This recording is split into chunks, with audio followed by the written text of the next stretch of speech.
Hi, and welcome to this next clip along in this organic chemistry series.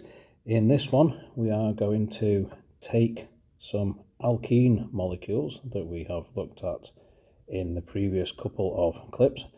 These molecules being obtained from cracking of larger alkanes.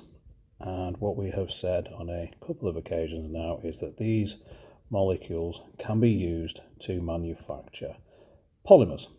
And so what we're going to do is take, in this example, 4 individual molecules of ethene, so a C2H4 molecule, and what we're going to do is ask them to undergo addition polymerization. And so what we have seen in the previous clip was, and what we discussed was, that there is a region, a high electron rich region between these two carbons. So there are 4 electrons in here within this unsaturated alkene molecule.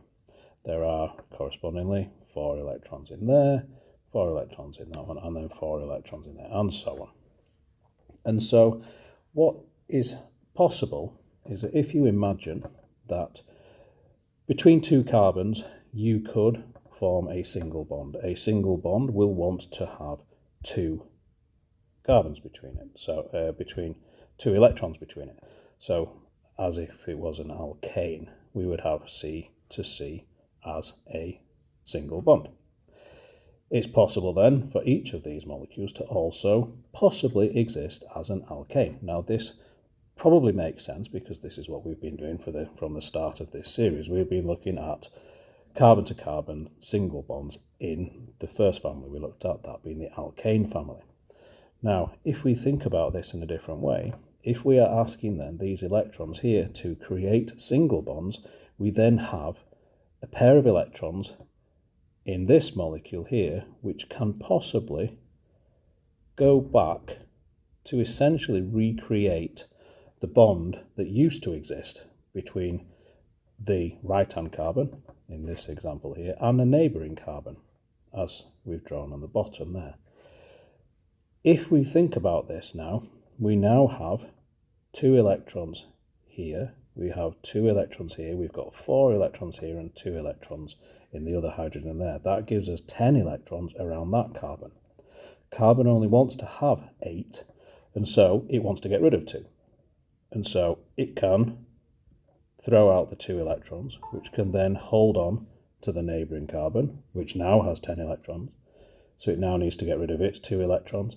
And we get this stepwise procession between one molecule of ethane and another molecule of ethene, whereby we can essentially recreate, and we'll think about that in a second, where we can essentially recreate an alkane. Now this may seem strange because we've taken an alkane a few clips ago and we said it was largely useless and it was only useful as a fuel, something we'll look at in a future clip. And we said that we have to take that molecule and we have to crack it in order to make an alkene. We've taken that alkene and we've added it to another alkene to create the molecule at the bottom here. The difference being, because that would seem to be relatively pointless, we've taken an alkane, made it into an alkene, and then made it back into another alkane. As I say, that does sound relatively pointless, but the difference is we took a discrete alkane, so say a C10 molecule, and we cracked that into the ethene smaller molecule.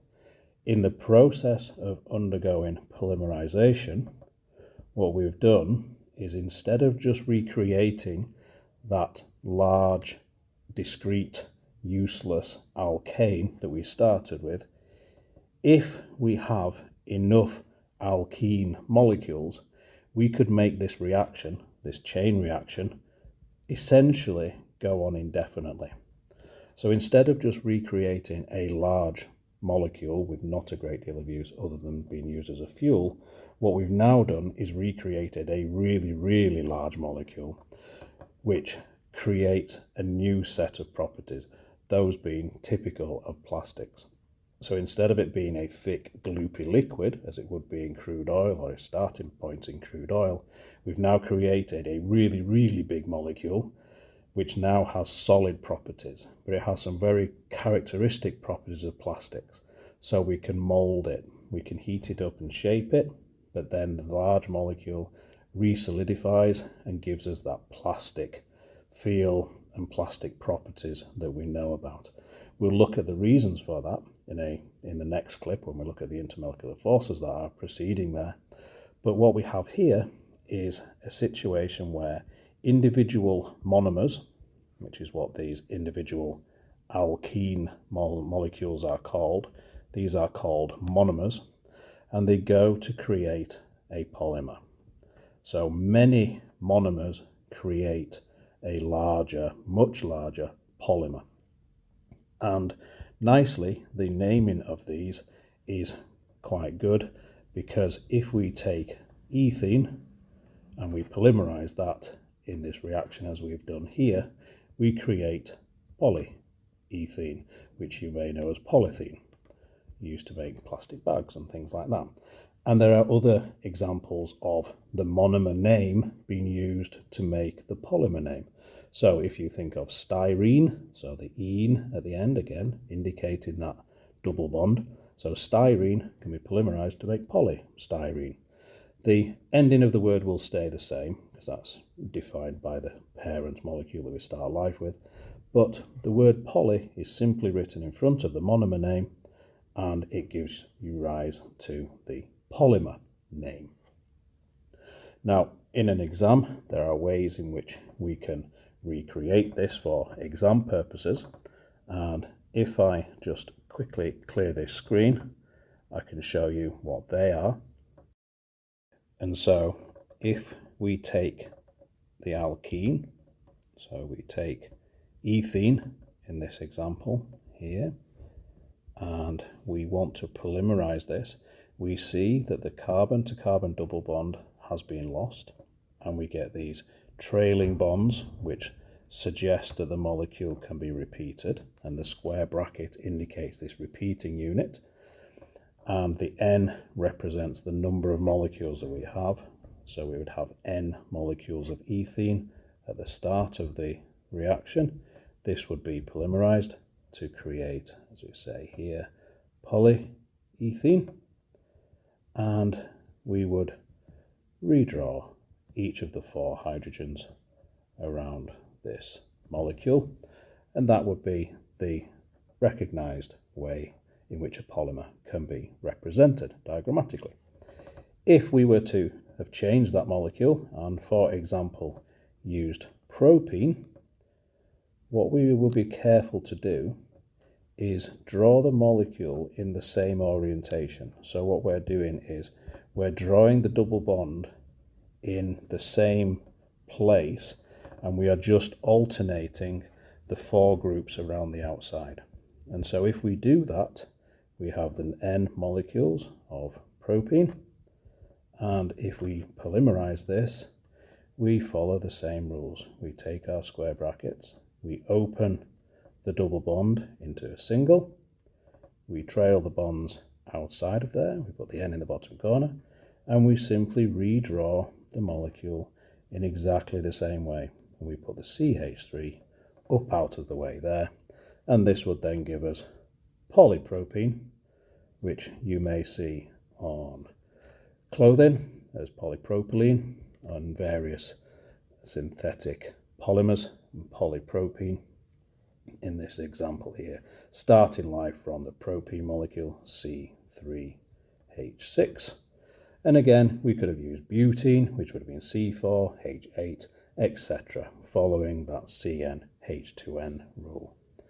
And so we could, as long as we orientate this central carbon-to-carbon double bond in the same way, it doesn't matter what these other substituents are around the molecule.